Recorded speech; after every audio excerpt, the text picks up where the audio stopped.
President Trump this afternoon defending his order to send National Guard troops to the southern border, insisting there will still be a wall and even that the military will help build the wall. President Trump returning to the same type of rhetoric that he used when he launched his presidential campaign in June 2015, using terms that immigrant communities might find offensive, such as anchor babies or chain migration, saying that women coming to the U.S. are being raped, quote, at levels nobody has ever seen before, unquote. CNN's Jeff Zeleny is at the White House. And Jeff, I thought that this trip to West Virginia was about President Trump promoting tax cuts and tax reform.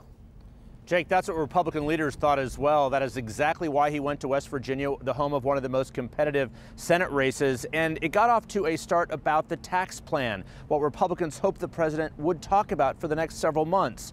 Instead, he reverted to one of the old standbys of his campaign, immigration, and bluntly, the word rape.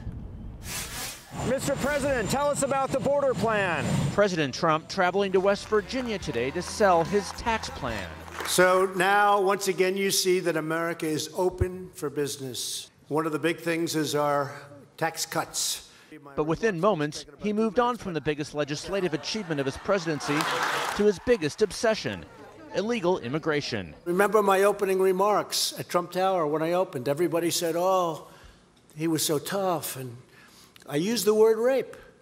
And yesterday it came out where this journey coming up, women are raped at levels that nobody's ever seen before. They don't want to mention that. So we have to change our laws. And the Democrats, what they're doing is just, it's insanity. Nobody understands what's going on. The president, who used the word rape when first announcing his bid for the Oval Office, also going back today to old and unproven claims about voter fraud. In many places, like California, the same person votes many times. You probably heard about that. They always like to say, oh, that's a conspiracy theory. Not a conspiracy theory, folks. Millions and millions of people. Election officials, Republicans and Democrats alike, have dismissed this as a hoax. Consumed by the president's fury over illegal immigration, the White House is now scrambling to implement his plan to send National Guard troops to the U.S.-Mexico border. We're going to have our wall, and we're going to get it very strongly. The military is going to be building some of it. But we're going to have very strong borders, and we have to change our laws, and we're working on doing that. But a question remains unanswered.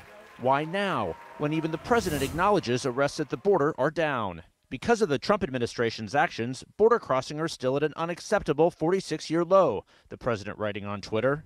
That figure from the president is true. There are fewer arrests for illegal border crossings than at any point since 1971, according to the Department of Homeland Security. Arrests are 25% lower than in 2016. Republican governors largely voiced support for the plan, while Democrats like Congressman Ruben Gallego blasted it as blatantly political. It's using our National Guard troops who are, greatly trained. You're going to pull them out of their private lives to essentially go and try to solve a political problem. This is a failing presidency. So even with so many questions here about that plan to send National Guard troops to the border, one thing is clear, Jake. The president clearly making the decision to double down on illegal immigration as a theme of this midterm election campaign. He wants to get conservatives, his base, back in his corner. Of course, this all comes after conservative backlash saying he was not doing enough on immigration. The question here is how this resonates with some of the voters Republicans are trying to hold on to, those suburban voters out there in the country who could hold the key to the House and the Senate remaining in Republican control. Jake? All right, Jeff Zeleny at the White House, thanks so much. And we're going to dive more into the reality at the border in a moment, including a trip down there. But first, I want to bring back my political panel to talk about this. So, David, he's never going to stick to script, right? I mean, like, you have the tax cuts. You've been talking about the tax cuts. You're on message.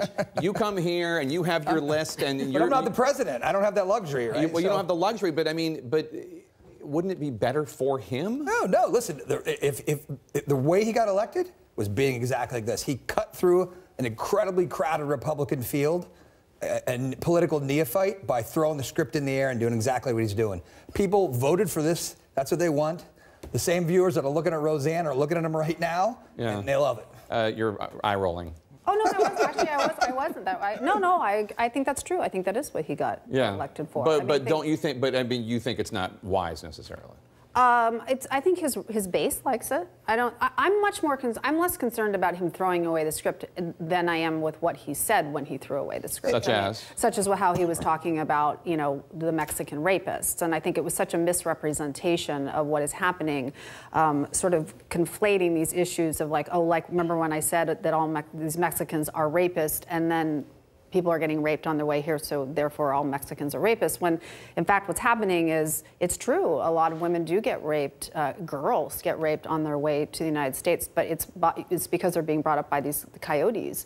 And there needs to be a better process for people to get into the country. We don't want them being smuggled into the country. We don't want them making these horrible journeys, which they're doing because they're fleeing violence. Right, the human trafficking, those individuals are the ones doing the rape. It's not the people in the caravan, for example, were mostly women and children. And I would just say that the notion that somehow using the National Guard to help protect the border is somehow it's novel. I mean, President Bush did it in 2006. Obama did it. Yeah, Obama did it in 2012. Bush had 6,000 soldiers.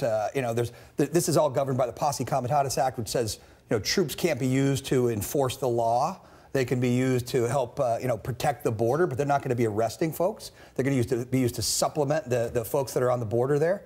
It's clearly laid out. It's been done before. I don't think it's controversial at all. A difference, though, that's completely true. It's been done before. But a difference, Josh, is that when Bush did it, when Obama did it, there was a process, interagency discussion, consultation with Congress, consultation with Mexico, as opposed to the president. This seems like a much more impulsive decision. The president seeing something on Fox and Friends, saying that he wants to do this, and then the Department of Homeland Security and others trying to make it a reality. Yeah, I mean, look, I don't think that should be anybody should be taken by surprise that this president takes border security very seriously. So, I mean, I think the idea that there's anybody over at Homeland Security who's still questioning his commitment to the border, of course they... Fair enough. But I think bringing this back to the politics for a minute, I think what David said is absolutely true in that the base does react to all of this. They're not going to love constant talk of tax cuts. They're going to want to talk about some of the things that got President Trump elected in the first place, and I think that's what he's doing. There's an interesting, I guess, conversation to have about whether this is ultimately just a base election, because if it's a base election, then that stuff works well. If it's not, which we saw in Pennsylvania, and we saw in Alabama, and we saw in Virginia, suburban voters are running for the hills. And so there's got to be a melding of those two things for Republicans. They've got to use the energy the president brings with base voters, but they also have to talk about tax cuts. They really do. And Kirsten, the president once again bringing out this canard that millions of people voted illegally. Obviously, there are fraudulent votes that happen in every election cycle, but there is no evidence, according to Republican and Democratic officials, that millions of people voted illegally. Nope, there is not. I mean, I don't know how we, well, I think, okay. Political hyperbole, shocking, right?